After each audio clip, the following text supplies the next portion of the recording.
Hi ಎಲ್ರಿಗೂ, ನನ್ನ best ಫ್ರೆಂಡ್ನ meet ಮಾಡೋಕೆ ಹೋಗಿ ಈ ಥರ ಒಂದು ಪಜಿತಿ ಒಳಗೆ ಸಿಗಾಕೊಂಡ್ರೆ ವ್ಲಾಗ್ನ ನಿಮ್ಮ ಜೊತೆ ಶೇರ್ ಮಾಡಕತ್ತೀನಿ. ಸೊ ಪೂರ್ತಿ ವ್ಲಾಗ್ನ ನೋಡ್ರಿ. ಬಾಗಲಕೋಟೆ ಹೊಂಟೆ ನಾನು. ನವನಗರದಲ್ಲೇ ನಾನು 3 ವರ್ಷ ಓದಿರೋದು.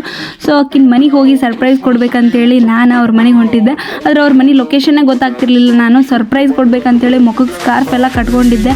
ಅವ್ರ ಮನೆಯೇ ಗೊತ್ತಾಗಲಿಲ್ಲ. ಕೊನೆಗೆ ನಾನು ಇಲ್ಲಿ ವಿಜಯಲಕ್ಷ್ಮಿ ಅವ್ರ ಮನೆಯಲ್ಲಿ ಬರ್ತೈತಿ ಗೊತ್ತಾ? ವಿಜಯಲಕ್ಷ್ಮಿ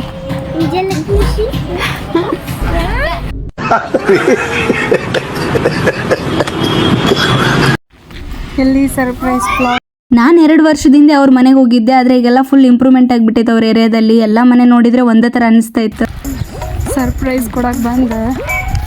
ಇಡೀ ಊರು ಓನಿಗೆ 3 ರೌಂಡ್ ಹೊಡೆದೆ ನಾನು. ಕೊನೆಗೆ ನನ್ನ ಫ್ರೆಂಡ್ ಇನ್ನೊಬ್ಬಿಗೆ ಫೋನ್ ಹಚ್ಚಿ ನೆಕ್ಸ್ಟ್ ಹೇಳ್ತೀನಿ. ವಿಜಯಲಕ್ಷ್ಮಿ ಎಲ್ಲದಲ್ರಿ ಅಂಕಲ್? ಎಲ್ಲೋಗಿ ಹೇಳ್ರಿ ಅಂಕಲ್. ಫೈನಲಿ ಸಕ್ಸಸ್ಫುಲ್ ಆಗಿ ಸರ್ಪ್ರೈಸ್ ಆಗಿದ್ದು ನಾನೇನೆ. ಆಕಿ ಹೊರಗೆ ಹೋಗಿದ್ಲಂತ, ಆಮೇಲೆ ಮನೆಗೆ ಬಂದ್ಲ. ನಿನಗೋಸ್ಕರ ಈ ಗಿಫ್ಟ್. ನೆಕ್ಸ್ಟ್ ಟೈಮ್ ಬರ್ಬೇಕಾದ್ರೆ ಬೇರೆ ತರ್ತೀನಿ.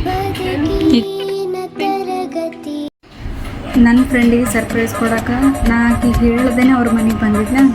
ಮನೆ ಹುಡ್ಕಾಡೋದ್ರೊಳಗೆ ನನಗೆ 1 ತಾಸು ಮೇಲೆ ಹೋಯ್ತು. ವಿಜಯಲಕ್ಷ್ಮಿ ಅಂತ ಕರೆದ್ರೆ ಅವ್ರ ಪಾಪ ಬಂದರು. ವಿಜಯಲಕ್ಷ್ಮಿ ಅಂದ್ಬಿಟ್ರು. ನನಗೆ ಎಷ್ಟು ಒಂಥರ ಆಯ್ತಪ್ಪ ಸರ್ಪ್ರೈಸ್. ನನಗೆ ನಾನೇ ಸರ್ಪ್ರೈಸ್ ತೊಗೊಂಡಂಗೆ ಆಯ್ತು ಇವತ್ತಂತೇಳಿ. ಆಮೇಲೆ ನಾನು ನನ್ನ ಫ್ರೆಂಡು ವಿದ್ಯಾಗಿರಿಗೆ ಹೊರಟ್ವಿ. ಎಕ್ಸಿಬಿಷನ್ ಇತ್ತು ಅವತ್ತೇ. ಎಕ್ಸಿಬಿಷನ್ ನೋಡ್ಕೊಂಬರೋಣ ಅಂತೇಳಿ ಅಷ್ಟೊತ್ತಿಗೆ ನಮ್ಮ ಜೊತೆ ನಮ್ಮ ಇನ್ನೊಬ್ಳು ಫ್ರೆಂಡು ಶ್ರದ್ಧಾ ಕೂಡ ಜಾಯ್ನ್ ಆದ್ಲು. ನಾವು 3 ಜನ ಒಟ್ಟಿಗೆ ಇರ್ತಿದ್ವಿ. ಒಬ್ರು ಮಿಸ್ ಆದರೂ ಇನ್ನೊಬ್ಳು ಎಲ್ಲಿ ಅಂತ ಕೇಳ್ತಾ ಇದ್ರು. ಎಕ್ಸಿಬಿಷನ್ ಎಲ್ಲ ನೋಡ್ಕೊಂಡು ಈ ಥರ ಸರ್ಪ್ರೈಸ್ ಕೊಡೋಕೆ ಹೋಗಿ ಈ ಥರ ಆಯ್ತಮ್ಮ ಅಂತೇಳಿ ಶೇರ್ ಮಾಡ್ಕೊಂಡು ನಗ್ತಾ ಒಬ್ರಿಗೊಬ್ರು ಒಳ್ಳೆ ಟೈಮ್ ಸ್ಪೆಂಡ್ ಮಾಡಿ ಮತ್ತು ನಾವು ಮನೆ ಕಡೆ ಹೊರಟೆ. ಈ ವ್ಲಾಗ್ ಇಷ್ಟ ಆಗಿದೆ ಅಂದ್ಕೊಳ್ತೀನಿ. ಬಾಯ್ ಬಾಯ್.